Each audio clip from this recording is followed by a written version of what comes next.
Hey,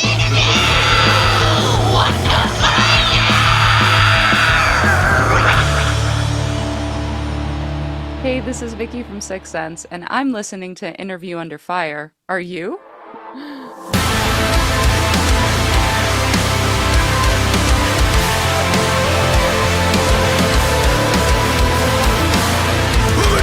Straight in case the message isn't clear. I am told all the game's gonna shift it up a gear. Only 40s to it. All right, hey there, everyone. We are here with a new episode of Interview Under Fire. This is your host, Sunny, back here once again. Today, I am stoked to welcome back the immensely talented Vicky Psarakis. And Vicky, great to do this again. I mean, always good to have you here on IUF, and so thank you, of course. First of all, I know we're coming up on a big moment of the year for you and the rest of the guys over at Sicksense with the release of your debut album. That let me remind that's a debut album. Across Me Twice. Unleashing on March 28th on Earache. I remember our interview years ago on hinting on what's to come for this band, and wow, I mean, just I said it before at the pre-interview. It's crazy how things work out. A lot to talk about this record, but before we get to everything, right? Mm-hmm. Like I said, it's been a minute, about 3 years since we last got together and talked about what we love most about the music. You've been busy. How are you? How's 2025? Can I say Happy New Year yet? I mean, is that too late to say Happy New Year? But let's exhale. Oh, we got some catching up to do. So Time just goes by really, really fast. So, I mean, Happy New Year. I'm like, yeah, that was like last week. No, it's it was already like 3 months. 3 months ago. Yeah. And it's crazy. Like the last time we did this in person. I was on Mhm. tour. That was the last tour I did in the Really? US. Yeah. So it's been 3 years. But we did just announce a new tour, our first ever tour. Yes, you did. And there's a lot of Texas on there, so it's funny how that works. Like yesterday we announced that and here we are, Hmm. you know. I'll But see you yeah, there, by the way. I'll be the. awesome. I I can't didn't wait for see that. which venue it's at. It's at Granada Theater, and that's Oh yeah. have you been I've there? I think I played there a long time ago. Yeah. Yeah. So a lot of the bands that used to go through, hmm well, was it Amplified at the time It we did was the? amplified at the Yeah, time, the it Gas was. Monkey before that. Yeah, that's right. It was Gas Monkey Amplified, and a lot of the bands that usually go through Amplified, they're actually Mm, Granada's taking all those artists now. So makes I'm sense. getting used to the venue. It's Yeah. pretty cool. It's a little bit smaller, like barely, but hmm but that's good because you can pack whole bunch of people up front and go crazy. So Yeah. Yeah. um, but yeah. Anyway, I just want to say that that's the venue you guys will be playing at. But hey, touring, it's nice Yeah. to do that again after all these years, right? Yeah, it doesn't feel like it's been 3 years. It's it's Hmm. it's strange how time works. It both feels like it's a really, really long time ago, Hmm. but it's not that long ago. At the same time. I don't know how that is, but I'm definitely excited and happy that Six Sense is starting to take off, you know, debut album like you mentioned, and Yeah, now we have some touring dates too. Just announced festival Louder Than Life. Really excited about that. dude, so stoked for that. Um, yeah, so just yeah, things are starting to kick off and it's looking good. I Yeah. love how humble you are. You're not going too high, too low. It's like we got a yeah, big festival coming up, really my Oh, first I'm tour. really excited though. I'm really excited. No, yeah, it just Yeah. yeah, holding in that energy, right? But Yeah. it does it feel like also, I don't know, like a new sense of purpose for you, Vicky? Because new album, almost like even a new chapter, if I can even call that. I mean, we mentioned the new year, but and Yeah. leaving the Agonist into something that you already had in hmm the back, you know? Yeah. Like a Yeah. sense of purpose, if lack for a better word, what if you would call it that? No, for sure. When that happened and the agonist broke up, Hmm. it was it was only normal and logical that I just dive fully into Sixth Sense instead.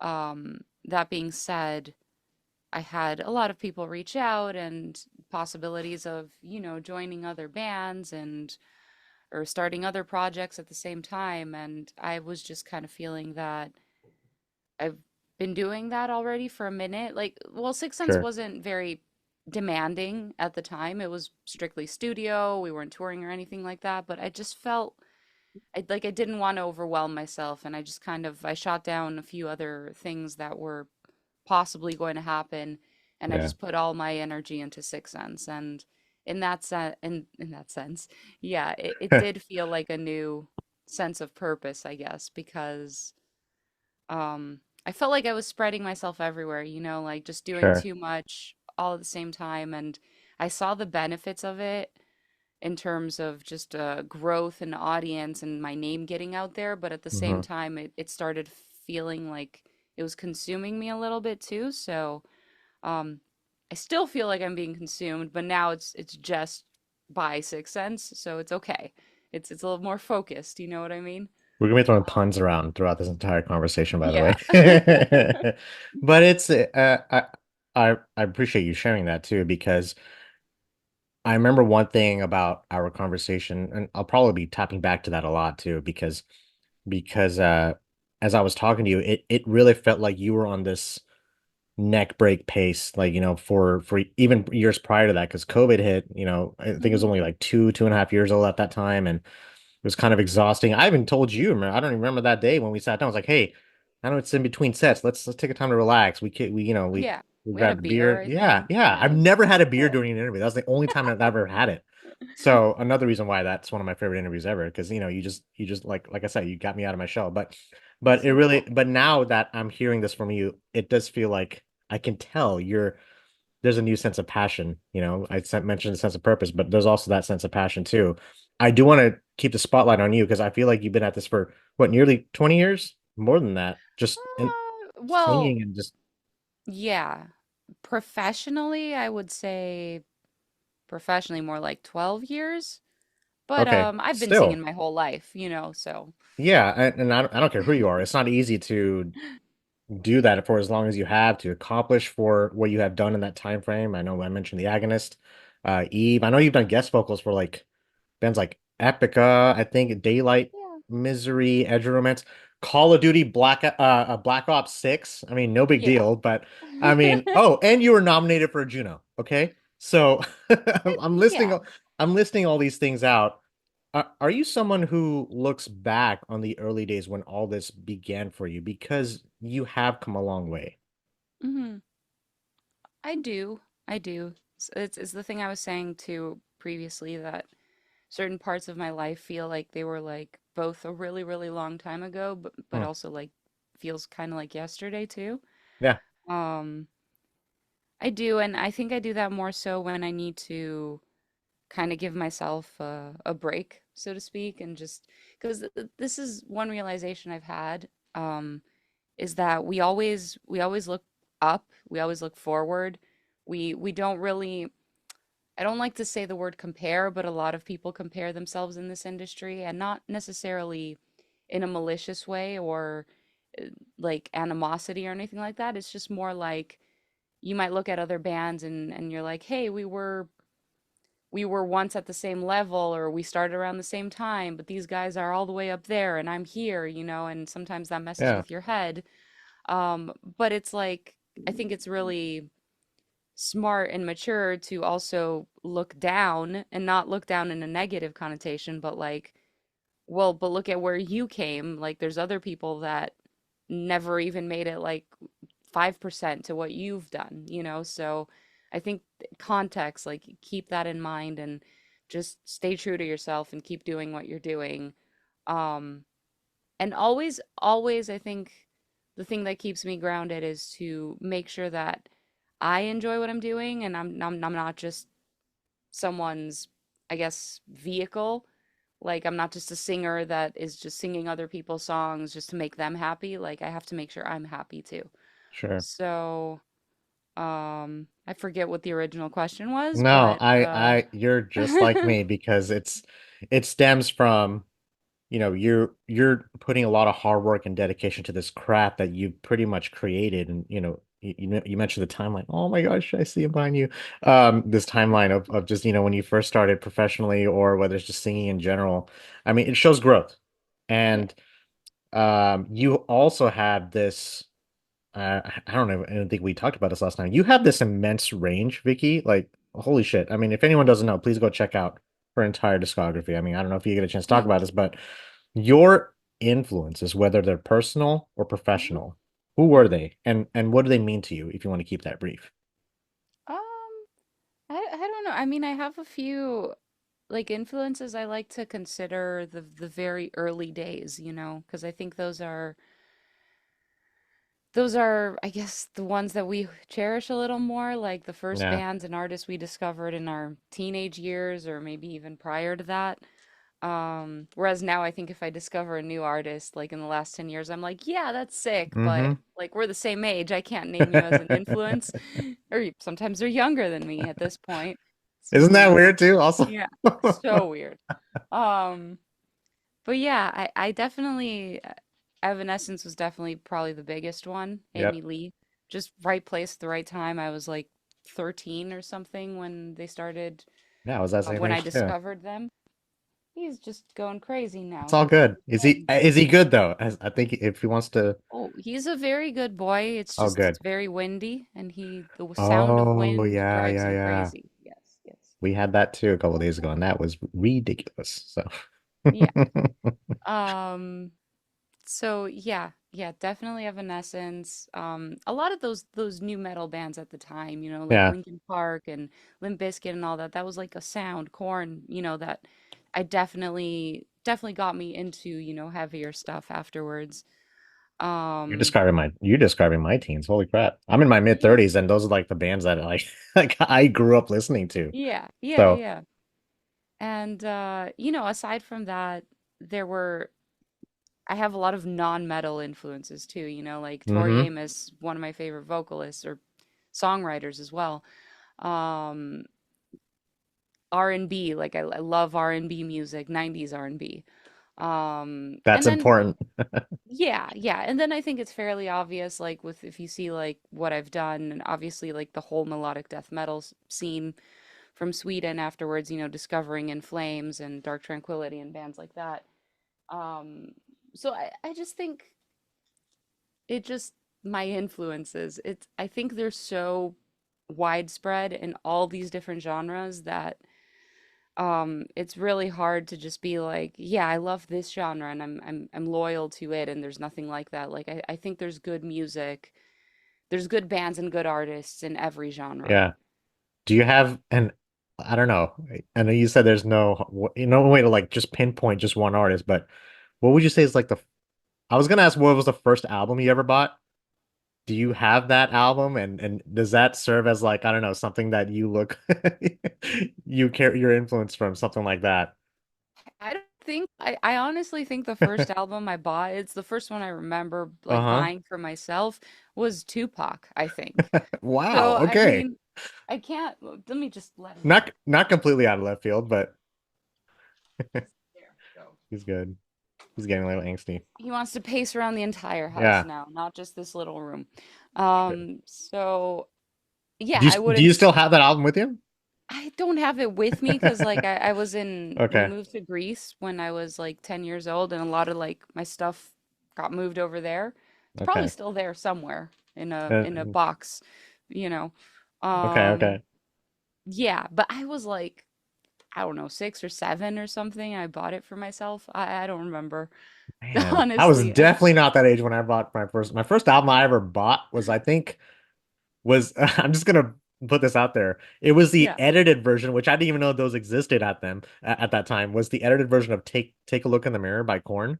And I was Oh, listening to the sick. album, and I was listening to the album. I Yeah. was like, this can't be right. Why are they bleeping out these words?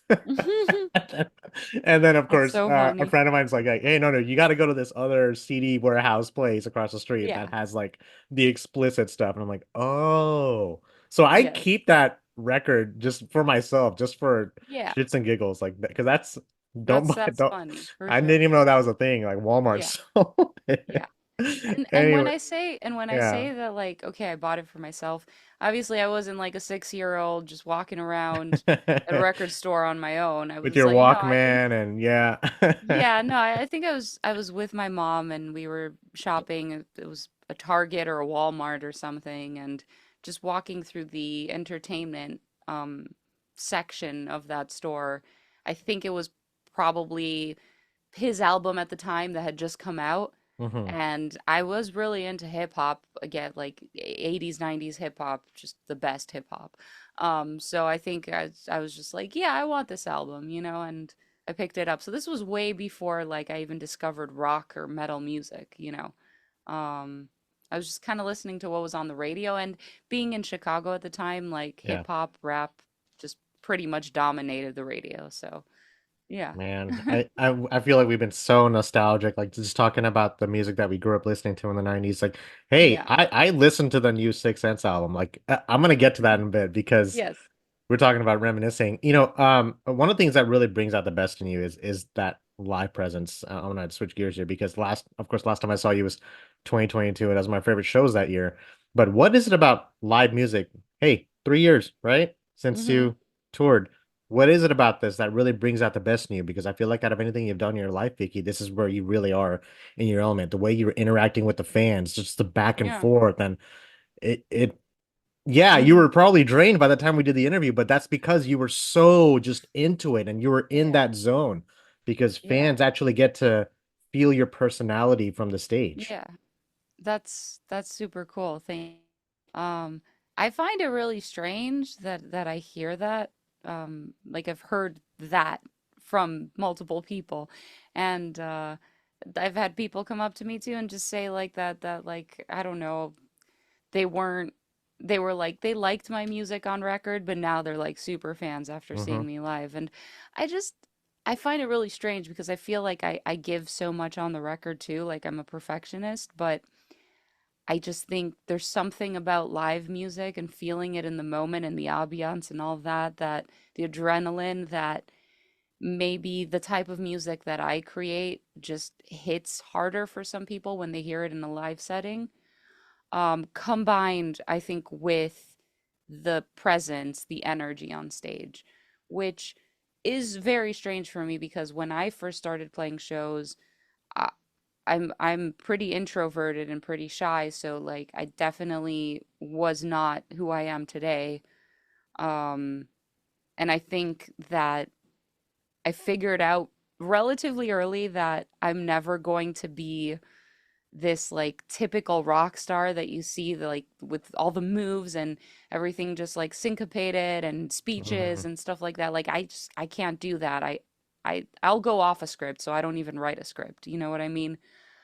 So I think once that clicked in my head, I was like, well, I think I can never do that. So what can I do? I can just try to just be myself, I guess, and just um say what comes to mind and how I'm feeling in the moment and vibe with the crowd and all that, which is it can be a hit or a miss. Thankfully, most Yeah. times it's a hit, but it really works if I have a good crowd and the room's packed and everyone's into the music. Like it really works because like I feel like we feed off each other.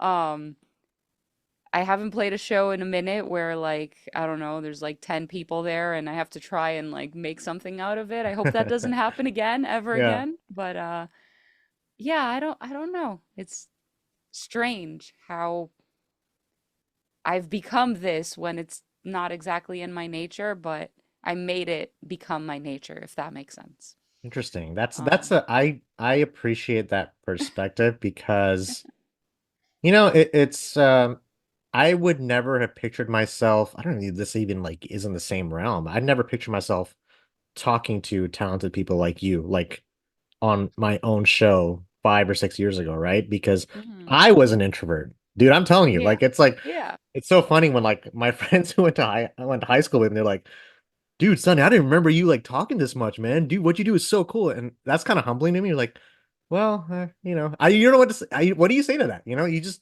kind of Yeah. find your thing along the way. Do you ever look at, your older shows? Like just your first perform? No, you don't do that. Mm. Yeah, I wouldn't do that. No. I don't do that for myself when I do my interview. I'm just like, yeah, I'm just gonna stay away from Mm. that. I don't because I feel like I don't need to. And to Yeah. be fair, I also kind of don't look at new shows too. Like Okay.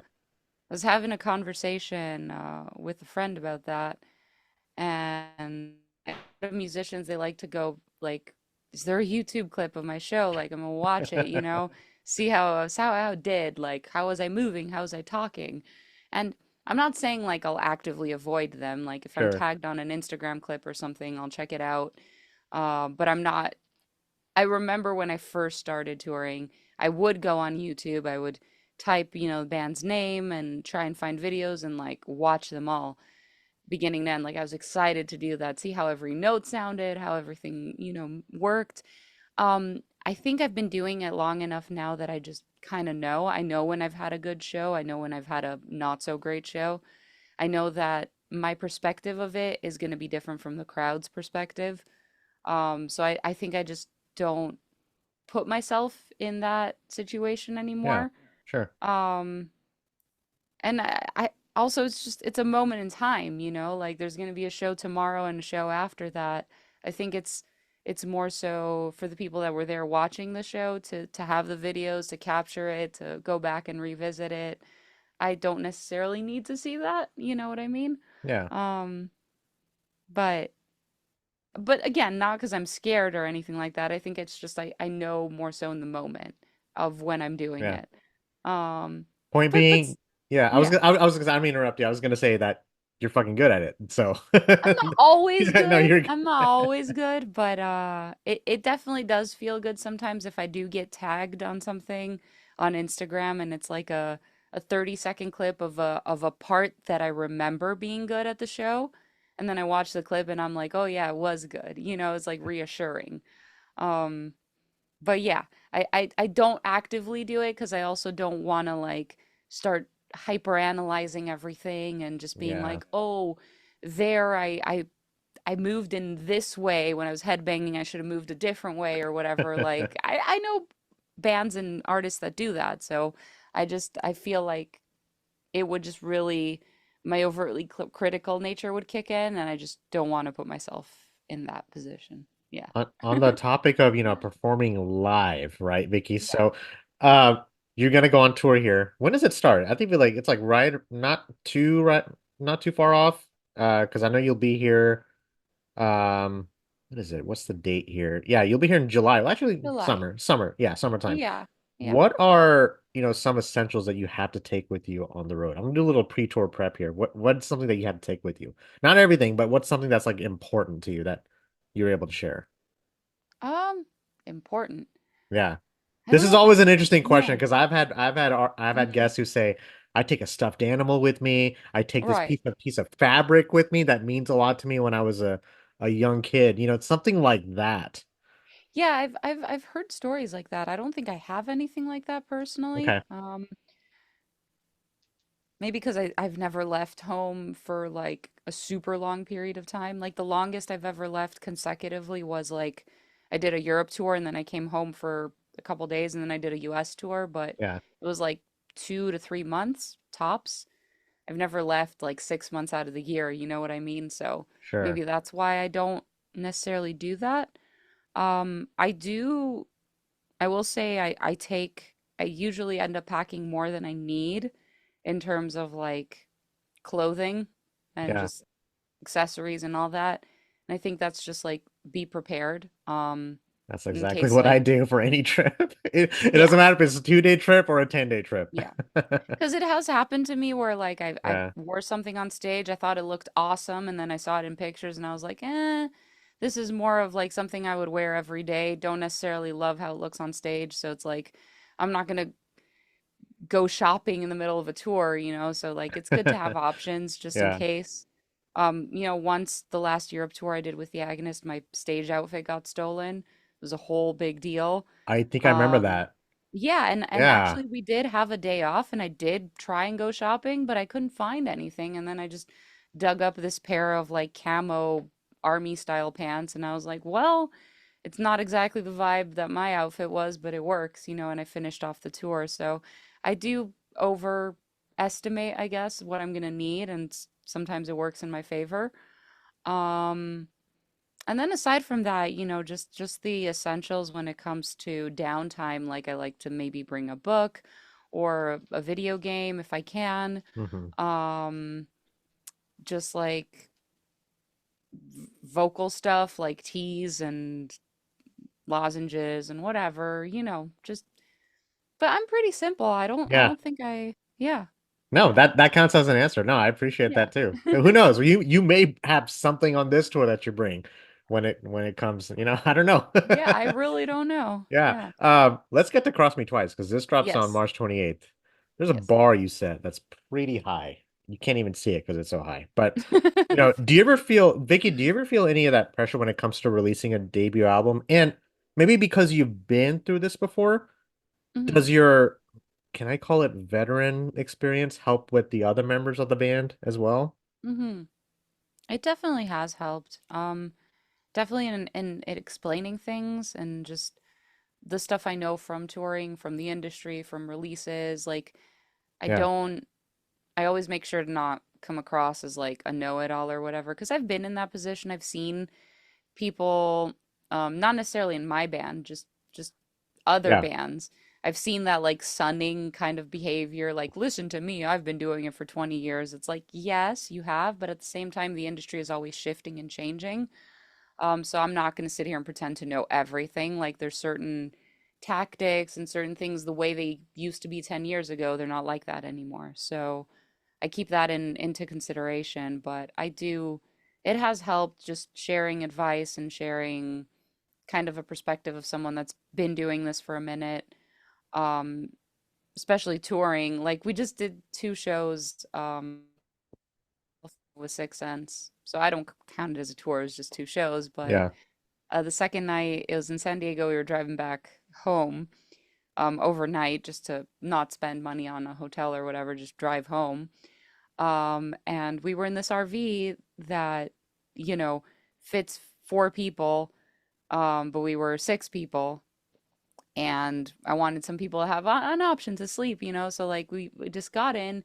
It was like midnight, everyone's super tired, and people were just kind of standing there and like trying to figure out where to put the gear. And Yeah. I don't know like what happened, like something just kind of clicked in my mind. I'm like, give me the gear, and I started packing it. Like, the woman in the band started packing it in the back. And had a few beers, and my bandmate said it was funny. I was very entertaining. But it was just kind of, I think that's where the experience kicked in. Like, I've toured enough. I know how to do this. Let me just throw it all in there the way it's supposed to be so we have space to like lie down and sleep and all that. But I have to catch myself in those moments to not come across as like too like know it all or whatever. Because that's not my intent. It's more like it's always coming from a place of like trying to help and Yeah. trying to like speed up things. And I know we're talking about the album, so same thing kind of with the album. I think I took a leadership role in finalizing, putting all this together and just presenting it the way it's supposed to be. It is though a result of everyone in the band. Everyone had their 2 cents, you know, to offer. I'm not going to sit here and tell you I did the whole thing or anything like that. That would be stupid. But I did definitely kind of bring everything together in the end and like make it how it's supposed to be, in my head at least. Mhm. No, hey, that example you just told me about packing the bags up, when everyone's just standing. Dude, that kind of that ties into my question. So don't even worry about it. I kind of Yeah. love that you told that story because they're gonna remember that for the rest of their life now. Who knows? Like hey, remember Yeah. that one time when we were just standing around and Vicky just did that? Dude, that was so cool. That's a good thing. That's really cool. Yeah. Don't even I, worry. Just like cut loose, be yourself, yeah. and just Yeah, I even asked like my guitar player like the next day or 2 days after. I was like, "Was I too much?" He was like, "No, you were funny." I no. was like, "Okay." Even I think you were fine. I wasn't even there, but but dude, hey, here's the thing. Like, we talked about the 90s, right? What's one thing Hmm. that was popular in the 90s? New metal, right? Hey, Yeah. okay, let me point that out because I think of bands like Slipknot. You mentioned Evanescence, Limp Bizkit. Hmm. If this record were to be released 20 years ago, this would stick with me. Okay. It's Yeah. almost as if it's Hmm. almost as if Sixth Sense was this lost band that finally made its way to 2025. It's like you guys time traveled, and then here you guys are, came out of a time capsule, but it's you guys. Like I'm familiar with your sound. Vicky, you went in and Yeah. said, I'm going to quote you. We evolved from our traditional new metal sound by incorporating more modern metal and electronic elements into this album. Hmm. Check, check, check. Hmm. That's like that unspoken checklist for like new metalheads like myself who Hmm. listen to this in the 90s. And I'm just thinking, man, if you guys were in kind of any type of lineup in the 90s, like how much, it's like, and it's making a Yeah. comeback too. So you're kind of playing to both parties of the new people who are being exposed to this, Mhm. excuse me, being exposed to this music, or people like myself who grew up on this music. Yeah. And I do have to applaud you on this record because I wonder if there's that level of competitive nature between you and your bandmates. Like you have to meet Rob here, something like that. Like in other words, you're all kind of pushing each other to Yeah. test your limits. Yeah. We I we definitely are, and I think because there's two vocalists in the band, we can do that. Like I don't have to be conservative with what I'm choosing to do vocally because if I do have, well, sometimes I do, but if I Uh-huh. have an extremely difficult vocal part, I know he's going to come in afterwards and give me kind of like a 10-20 second break to hit my Yeah. next vocal part. It's not like so that's really where I think bands that have multiple vocalists can really just push themselves a little harder vocally because they have those rest breaks, which, I didn't have in the Agonist and like a lot of bands don't have when you're just the only vocalist in there. Like it's verse, chorus, breakdown, chorus, it's just nonstop vocals. So thankfully that's not the case with Sicksense, and I can I can go for higher notes, or I can go for like wordier sections or whatever, knowing that like okay, I have a minute to rest my voice to do the next part afterwards. Can I tell you something? So the song Mm, Wildfires, right? So I yeah. listened to that song. I broke the replay button on that song, by the way. And as I was listening to it, here's how great this sounds between you and Rob. The Hmm. chemistry that you guys have, as I was listening to it, I almost couldn't tell who was Vicky and who was Rob. Like who's rapping here? Is that Rob growling? Is it because I know Vicky can growl? And then I watched the music video and it's both of y'all. And you alternate back Yeah. and forth. Yeah. And that's such a creative way, the dynamics that you two have. I Yeah. mean, I don't know how long it took to build the chemistry, but keep it because it's obviously it's working. You just heard what I said.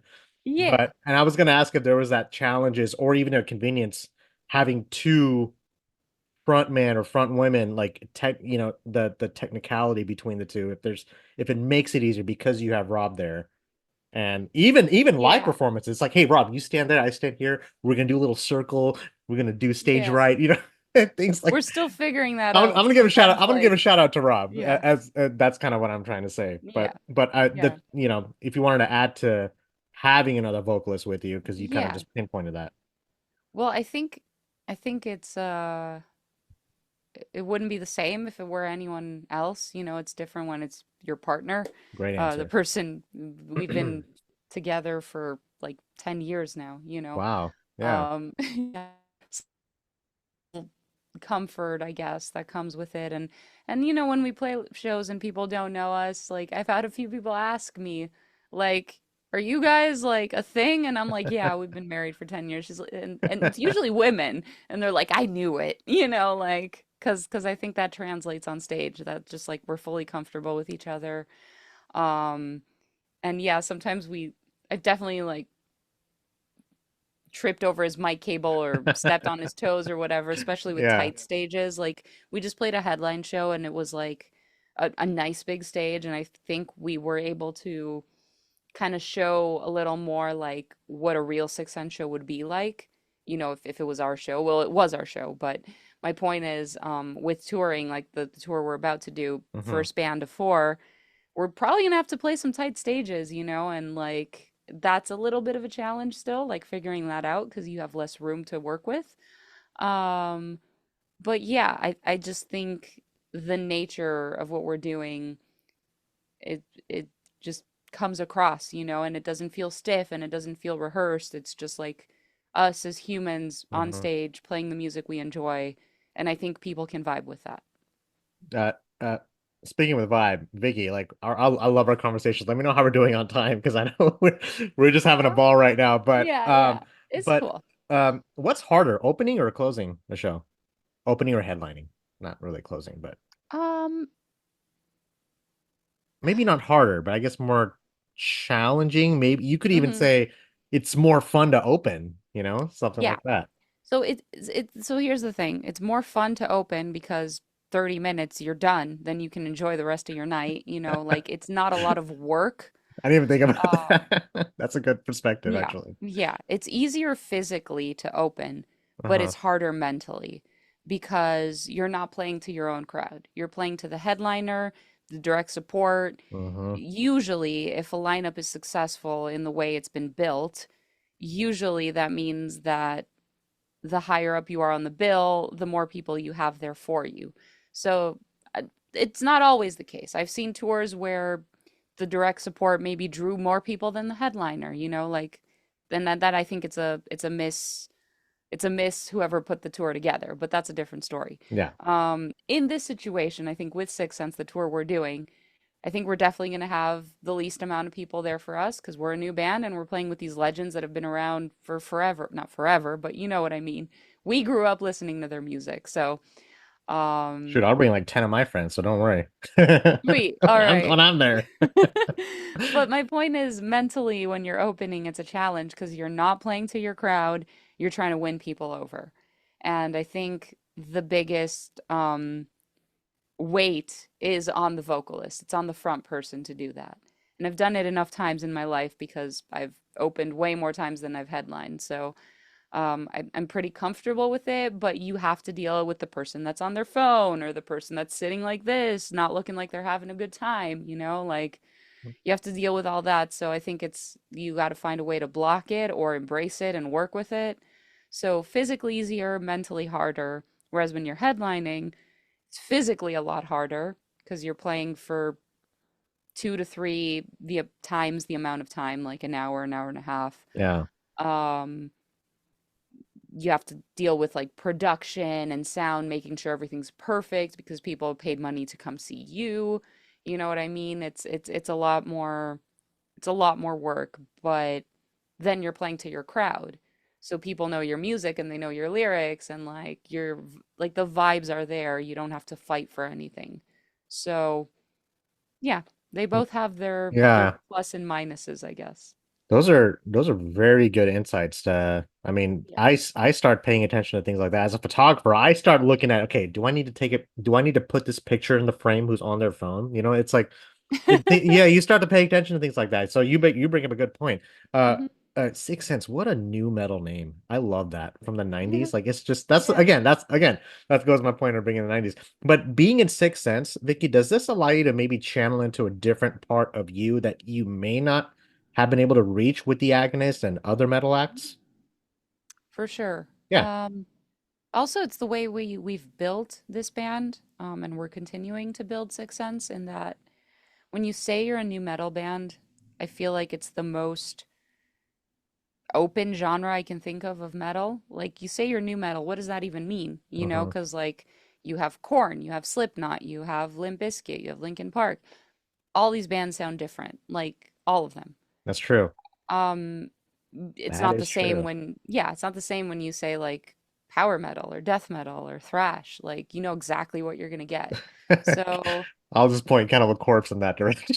yeah, They've yeah, been doing the same album for like yeah, 20 years, but whatever. yeah, It's working for them, yeah, right? yeah. And that's not a bad thing, but I Yeah. just mean that like us coming out saying we're new metal, even though I think at this point like we have new metal elements, I don't know if we're like exactly a new metal band, but then there's no other genre. Like we have metalcore elements, but we're not a traditional metalcore band either. Yeah. So, but I think setting that foundation allows us in the future really to do whatever we want. Like if we want to write a ballad, we'll write a ballad. If we want to write the heaviest song we could possibly write, like screaming only or whatever, we'll do that too. And I don't think our fans will be caught off guard. They'll be like, "Oh yeah, of course it's Six Sense. They've been doing this since day one. So, um, I No think limits. that's the challenge and the beauty in what we're doing. It's a challenge because we don't exactly fit in a mold, and I think that it's tough for people to grasp our music and get it and be into it right away. But those that do, I know that they're very open-minded, and I know that they like to listen to a lot of different styles of music. So I'm like, okay, you're the type of fan that I want to have to begin with. So it's kind of like taking the scenic route to your destination, but I'm okay with that. That's a bit. I'm gonna keep that. And holy hell, like this album from Sellout to Fever Dream to Masquerade Parade to Follow Me. Mhm. What I love are the transitions from one song to the next. It doesn't just stop. It like Yeah, fades in, the whole fades. thing's one That piece. that is my fucking style. And Yeah. I wonder if like things change along the way when writing an album like this. Like I can only imagine. Like, do you have a specific idea and sound from day one of production? And is the end product that different? Because if you look back for some Hmm. for an album like Cross Me Twice, you look back, it's like, wow, we were definitely not looking at this from day Yeah. one. No, no, not at all. Yeah. Well, the way I write music when I'm working with a demo, like someone in my band gives me a demo or someone that I'm working with. This always is the case. I listen to the song, write the lyrics, write the vocals. In Sicksense, we do it together with Rob. Um, After we have the lyrics and the vocals, and this is what changed with Cross Me Twice. It's the first time I ever really did this. We Hmm. really reconstructed all the songs. Like, okay, now that we have the chorus, do we like that the chorus is X amount of times? Do we want another chorus? Do we want to lengthen or shorten any sections? Do we want to move some stuff around? And we did that a lot. We restructured things. And then after we restructured them, we also rearranged them. Like, there were parts where I didn't like what the guitars were doing, so I straight up deleted the guitars and just made it a sound design section only, Like you Yeah. mentioned, Wildfires, that final bridge, well, coming after the breakdown where we're shouting at each other, there's Hmm. this like little soft bridge. Literally no one in the band is playing. That is all sound design, all keys. But because that moment Okay. happens when the last chorus hits, it just feels so much more impactful because the full band comes in again. You know, Before that, it wasn't like that. There was like a guitar there, guitar, drums, everything. So we really played around with those dynamics and the arrangements. Um, I spent countless nights just pulling my hair out, trying to like make this happen, make it work. But I think that's what ended up making it very cohesive and making it like flow from song to song. There's two interludes on there that are built on themes from the rest of the 8 songs and just connecting everything. Like, was it I think it's Fever Dream. Oh, dude, the first half of that song was just when it was fading into like the main part. I Yeah, love that. I love that section. I'm a big fan of those kind of things, thank like you. t take a break from the action, and it's like, Yeah, how do I call it? It's like an intermission during a movie. yeah, Can you even say that? It's like yeah, it's like when Titanic has those two videotapes. yeah. That's a weird example. I can't even lie. I haven't just said that. It just No, popped I in my I head. get it. It's I like get you it. take out the videotapes, like, all right, Yeah, let me take in what I just heard, and then yeah. you put in the second part or third part. So, Yeah, and um, that thing for me, I think it comes from just my love for like video game music and soundtracks in general, and then also my proggier side of music that I enjoy, where it's like, mhm. let me take this melody and let me do a reprise, let me present it to you in a different way. And that's exactly what Fever Dream is. It has themes from songs from, I think, Follow Me, Masquerade Parade, and In This Carousel, which are later songs on the album. So it's kind of like a foreshadow if you're Uh-huh. assuming you're listening to the album, you haven't heard the singles, it's kind of foreshadowing what's to come. But then I have it bleeding right into the next track. So when I was working on that, I'm like, oh shit, the next track is in a different key, which means I have to go in and do a key change within the interlude. So all these things where it's like I'm not classically trained. Like, I didn't go to like a conservatory or anything like that. I do know Uh-huh. some music theory, but I'm not like, oh yeah, I've done this a million times before and just like I spit it out. Like, no, it took me a lot of time, but I think doing that is what really brought the entire album together. You can see the you can see I'm Yeah. stroking my chin right now because the first song I actually, believe it or not, the first song I actually ended up listening to was Fever Hmm. Dream. Oh, So when I had cool. the album, it was listed first for some reason on there. So I clicked on it. I was Hmm. thinking, oh, this is a really great introduction track, but it's actually the fourth track on the Yeah. entire album. Yeah, yeah, So yeah. if you decide to do an opener for your show, I would Fever Dream would be a really cool way to do it. That's just my Cool. opinion. You don't have to Cool. take that and run with it, but Yeah. that was just a really cool accident that happened to me when I first got the album. So that's That's awesome. Yeah, I could see that for like a headline show or something. yeah, that could Just actually be really my build, have the lights too and the setting. Yeah, for sure. that maybe my favorite track. Now the last topic I want to talk about before we finish things Mhm. off here. I know this part wasn't easy but this is something you were proud of, the lyricism throughout this album, right? Because Yeah. going through personal issues amongst yourselves as a band and then parting ways with old members and then bringing in new ones to complete it. Like, who does that? That's not easy to do. But Mm-mm. you mentioned how these issues inspired the lyrical themes for each song. I began Yeah. to think of like the weaves and designs of like a theme or message to your music, like you touched on earlier, but we didn't really explore it. Whether there's one, whether there's multiple. How important are themes to you, Vicky? Is that a big component of songwriting for a band like Six Sense? For me it is. Yeah. Yeah. Like I don't know. I just I think, there's music reflects, I think, all aspects of life. So you get bands or songs that are like more fun and like cool to vibe to, but maybe there's not a lot beneath the surface. It's just fun songs. And then you have like the songs that are super emotional that just kind of hit you in a certain way and Hmm. gravitate more towards those kinds of songs because those are the ones that stand the test of time in any genre. It's the thing I say that like metalheads might, find corny or whatever, like, oh, love song or whatever, that's cheese. But it's like, isn't love like the one emotion that I think we all feel and we all connect Yeah. through, whether it's romantic or just like, you I know, love uh, this song. yeah, yeah. Just that feeling of really loving something or someone or whatever. Like I think we can all feel that emotion. So I think it's not corny or cheesy. It's the one thing that stands the test of time. So that's why the biggest songs on the planet, they're love songs or breakup songs, you know what I mean? So I just really like writing emotional music because I Hmm.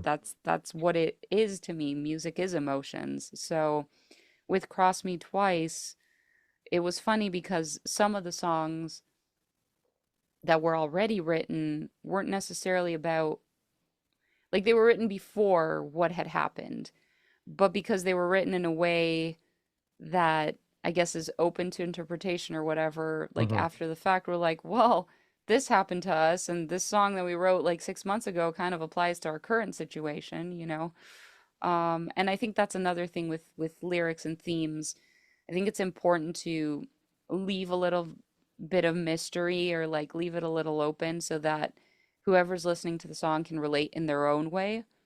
Because again, from my own experience listening to music, I don't necessarily always know what the original songwriter meant or what they had in their head when they were putting it down, but I find a way to connect to it. So that's really what we did with Cross Me Twice. And the themes are very personal and very feeling based because again, I think that's just what we were going through and it found its way, I guess, from our brains to the music. So, yeah. What a good response. This is why you're one of my favorite guests. You provide such great input that I didn't even register before. You know this, the cornballs, like the corny people, the metalheads who complain Yeah, about, they love the love songs more than they anybody. do. Yeah. You Yeah. do, guys. Come We on. like to we like to call, this is from Rob usually, whenever someone's like shitting on us on the internet, but like they Uh-huh. just keep coming back. They just come back over and over again. We just call them fans in denial. This, this is you can make the case for anything in media with that. Yeah. You're right on point. Yeah. Um, Yeah. and what do we say? Just let them do their thing. You're always Yeah. gonna have people like that. So that Oh, for hey, sure. that It's feels fun. me. That feels me. So thank you, Yeah. haters. So that's all I care about. Um, Vicky, I know we've covered a great deal of topics in our conversation here. Yeah. Um, Always great to have you back. The discussions we've Same. had are just so in-depth and so enjoyable. You being so true to yourself and sharing your perspectives with me, you make my job easy. And I can't wait to Awesome. see you guys here on July 15th. I already marked my calendar for that. Hell yeah. The Granada. Yeah. And people who don't know, we mentioned this tour. You guys are with Edema. First off, Yeah. I remember when Edema was on that GameCube disc, Mortal Kombat Deadly Alliance, back in Yeah. 2004. Yeah. I would play that song over, I think it was Immortal. I can't Yes. remember what it was. Yeah, I would play that Immortal. song over and over and over. And Yeah. that's like them and the bands like Chimera, they got me into like really into new metal. I already knew about Korn and Tool and all those bands, Yeah. but you're playing with Edema, Spine Shank, and Union Underground. So, Yeah. um, I urge everyone who's listening to not miss out on this tour because as much nostalgia as I put out on our conversation, this Oh warrants yeah. that, okay? Yeah. Now we're entering, I feel like, an important part, not in just Sixth Sense, but with you too. Hey, you're seeing results as well, Vicky. So celebrate those Mm-hmm. and those successes because Yeah. it's not every day you see that. But there's also inspiration to what you're doing here, and I'm kind of I'm proud. Like I'm proud of you for getting this far and still doing Thank what you're you. doing, just because you want to do it and you want to do it from a fucking passion that really burns inside you. Yeah. That's as cliche as that sounds. I don't give a shit because that's you're a testament to that. Um, Thank you. I'm gonna end on this. If you Yeah. were to give your 2008 self advice from this version that's sitting in front of me right now, what would it Mm-hmm. be? Mm-hmm. I feel like we need a beer. Yeah. It's interesting because it's like, yeah, like not to go too deep into it, but like I Hmm. feel like when I think about my past, I very often wish I could just revisit it and relive it exactly as it was. Hmm. Even like the dumb, stupid shit I did. Maybe I drank too much one night and made a fool of myself. Like I feel like I had to go through that in order to become who I am today.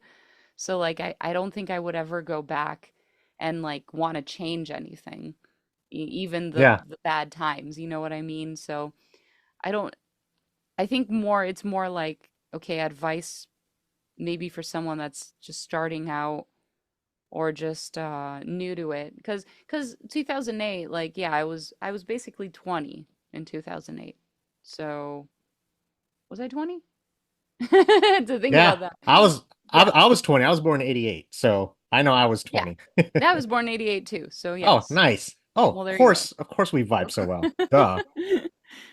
Yeah. So I was just 20 and not from a musical background or anything like that. So I just started doing it. Like I consider myself getting into music late.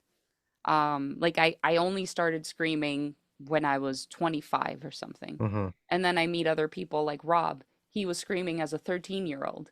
And I was like, what are you talking about? How? You know? Wow. So I think I got into it late. And I think that's so 20 years old, I feel like I was really young. I didn't know what I was doing, but I knew I wanted to do it and I knew I was just having fun with it, just trying to do all the different vocal styles and learn as much as I could. Um, just I guess my advice is just it's a two parter that like yeah, you should always like work hard and push yourself, but find moments to just like sit back and smell the roses too. Like, don't Yeah. go too far on one side or the other because if you're not working hard enough, you're not putting in the practice, you're never going to get better.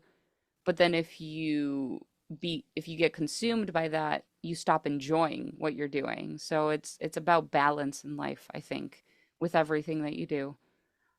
So yeah, that's my advice, I guess. That's really good advice. We may have to touch on this again in like 10 years and then like what would you give your Sure. 2025 self-advice?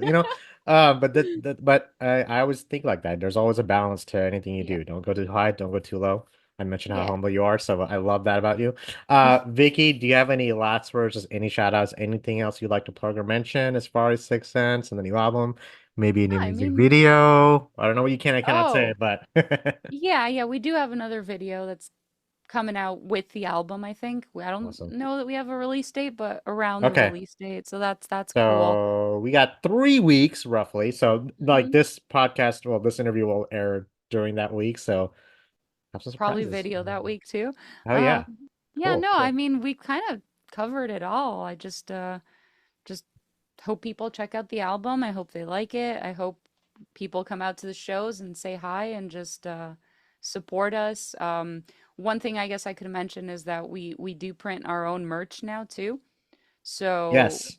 when you guys come to the show and you buy a shirt, just know that that shirt was printed here in our garage. Like it really is directly supporting us. So, Yeah. um, yeah, we're just pretty DIY as much as we can with everything, and just excited to bring Sixth Sense out to more people. No, I'm really stoked for you guys. I can't wait. You guys are coming on a very hot month too, so dress uh just be We prepared are with leaving Arizona though, so tech. I think Oh it'll yeah, be yeah. fine. It does get really humid here in July. So, well, Yeah. last summer was actually pretty bad because we had the El Nino summer. So I think Mm. this is gonna be a much cooler summer. Don't, take my word for it, Don't but quote me on it. just, Yeah, yeah, yeah, yeah. It's it's like all good. you never know with Texas. Yeah. But I'll see you this summer, everyone who's listening. Awesome. Hey, nothing but the best for you and the guys from here on out, okay? Much Thank love. you. Appreciate And it. of Thank course, you. stay in touch. I hope your dog's okay. Yeah, And he's still yeah, pacing. Yeah. yeah. But everyone who's listening, this is Vicky from Six Sense. Cross Me Twice drops on March 28th. And hey, you heard it from her. Do me a favor. Buy the record, buy the merch because it really goes a long way. The bands can do without your help because it does more than you know. So I feel Hmm. like that's like a lost art these days, how much merch people can buy. Because I buy I'll be there buying the merch. But Hell yeah. and you can listen to this podcast on all major podcast streams out there. Check us out on interviewunderfire.com. Vicky, again, much love. Take care. Stay in touch, and I'll see you down the road, okay? Absolutely. Thanks for having me. All right. Talk to you later. Bye.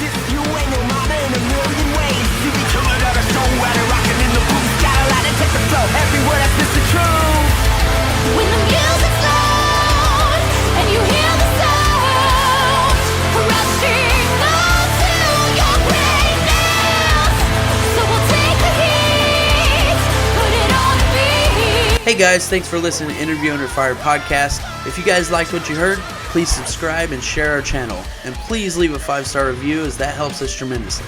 If you'd like to check out more, visit www.interviewunderfire.com or our social media channels on Facebook, Instagram, and YouTube. And finally, we want to thank you all for the support you've been giving us. Keep it burning.